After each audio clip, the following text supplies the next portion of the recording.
ताज्या घडामोडींसाठी पहा फक्त महाराष्ट्र 18 न्यूज बुलेटिन।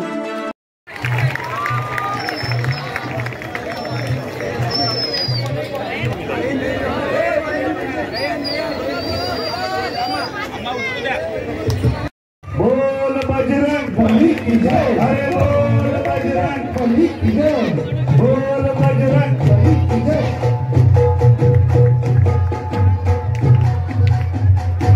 सरपंच नसताना पण सरपंचापेक्षा जास्त काम करतो असा रामेश्वर, एकदा जोरदार टाळ्या या रामेश्वर आंग्रेंसाठी झाल्या पाहिजेत। कारण मी नेहमी सांगतो की तो एवढा हसतमुख माणूस आहे की नेहमी नागरिकांच्या प्रश्नासाठी तो आमचे वरिष्ठ नेते मग सन्माननीय बाळाराम पाटील साहेब असतील, जेम म्हात्रे साहेब असतील, काशीनाथ पाटील साहेब असतील, तो नेहमी त्यांच्याकडे या तुमच्या प्रश्नांसाठी साकडे घालत असतो। आणि आता आम्हाला पकडले, कुठलं काय काम असलं नाही दादा पहिले ऑफिस पाहिजे, हे पाहिजे, एक ऑफिस आहे परंतु तुमच्यासाठी लांब नको म्हणून दुसरं ऑफिस पाहिजे। खरोखर त्याचं कौतुक करावं तेवढं थोडं आहे। आणि हे सगळे प्रश्न मी आज प्रश्नांमध्ये जाणार नाही, कारण किती पाण्याचा प्रश्न, रस्त्याचा प्रश्न, तुमच्या मावेजाचा प्रश्न देखील तेवढाच आहे। कारण जो आता इथल्या रहिवाशांना त्याचा खूप नाहक त्रास होतो, परंतु किती जणांनी काय काय मांडलंय तुम्हाला सर्वांना माहिती आहे। परंतु मी एकच सांगेन की संधी पुन्हा रामेश्वरला आणि आम्हा सर्व मंडळींना मिळाली तर नक्कीच हे प्रश्न मार्गी लावल्याशिवाय आम्ही स्वस्थ बसणार नाही। कारण शेतकरी कामगार पक्ष नुसतं बोलत नाही तर करून दाखवणारा पक्ष म्हणून शेतकरी कामगार पक्षाची ओळख आहे। मग नुसतेच आम्ही रस्त्यावर जाऊन किंवा आम्ही आंदोलनाचा भडका घेऊन आम्ही प्रश्न मार्गी लावत असतो।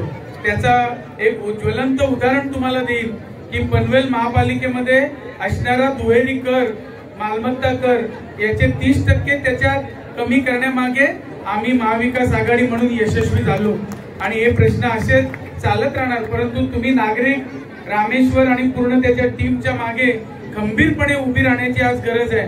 कारण तुम्ही बघताय काम सरपंच नसताना पण तो त्याच्या पुढची कामं करतोय। खरोखर त्याची नागरिकांची जुळलेली नाड आणि ही उपस्थिती मला वाटतं दाखवून देते की सरपंच आपले रामेश्वर आंग्रे यांच्यावर किती प्रेम आहे। तर आज सर्वप्रथम मी तुम्हाला दहीहंडी निमित्तानं गोपाळ काळा आणि दहीहंडीच्या मनापासून शुभेच्छा देतो।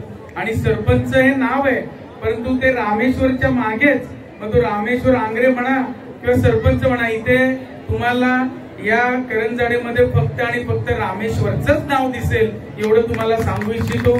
आणि येत्या पुढच्या काळात केलेल्या कामाच्या भरोशावर आणि येणारे काही नवीन प्रश्न आहेत किंवा जे प्रश्न उद्भवत आहेत त्याचे प्रश्न मार्गी कसे लावावे यासाठी रामेश्वर आणि आम्ही पूर्ण टीम तुमच्याशी कटिबद्ध आहोत एवढंच मी तुम्हाला सांगू इच्छितो।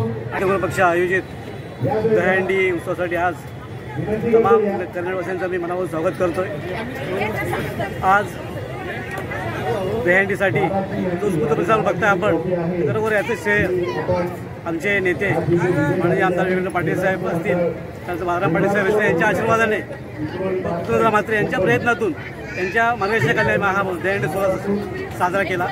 बरोबर मोठ्या उत्साहात कर्नाटकरी सहभागी झाले, विविध पथके येऊन इथे बक्षीस लेलूट करतायत। आज मुंबईपासून ठाणे असतील आणि आजूबाजूच्या परिसर लोक असतील इथे येऊन आज त्यांनी मानवी थर लावून इथे जो थरांचा थरार दाखवला आहे खरोखरच अगदी डोळे दिपण्यासारखं काम जाईल। त्याच्याने पूर्ण असं त्यांचा तो थरार पाहावाच मिळाला। खरोखरच आम्हाला सगळ्यांना इथे आनंद झालेला आहे। आज आपण बघतोय आज पितोदा मात्रे इथे आले होते स्वतः, त्यांनी प्रत्यक्ष इकडे येऊन इकडे उत्साह लोक आमच्या सगळ्यांचा वाढवला आहे। खरोखरच आम्हाला एक उमदा कार्यकर्ता इकडे जो नेता आम्हाला मिळाला आहे, तर त्यांच्याकडून आम्हाला या शहरवासियांसाठी खूप आशा आहेत। कारण आपण गेल्या 5 वर्षात बघतोय कुठेही इकडे विकास झाला नाही, बरेचसे प्रश्न अजून मार्गी लागायचे बाकी आहेत। दादांच्या माध्यमातून कधी आम्ही खरं भावी आणत आज ती गरज आहे काळाची की ह्या समय सोडण्यासाठी कोणतं आम्हाला सक्षम नेतृत्व पाहिजे। दादांच्या रूपाने आम्हाला सक्षम नेतृत्व पुढे मिळत आहे। खरंच मनापासून त्यांचा धन्यवाद देतो। त्यांच्या प्रयत्नातून या मोठा भव्य दिव्य कार्यक्रम उभारू शकलो। आणि इकडे आज जो आपली रूढी परंपरा ज्या आहेत मराठी माणसांच्या, जे काय आपल्याला इकडे शिकवण दिलेली आहे त्या शिकवणाचं जे पक्षाच्या नेत्यांनी दिलेलं आहे त्या पद्धतीने आम्ही ते वागून इकडे काम करतोय। आणि भविष्यात निश्चित आम्ही या जे नजीकच्या काळात येणारे कार्यक्रम असतील किंवा प्रकारे मोठ्या ताकदीने उत्साहाने करू आणि मंडळाच्या माध्यमातून आम्ही पुढे सगळे सामोरं जाऊ। धन्यवाद।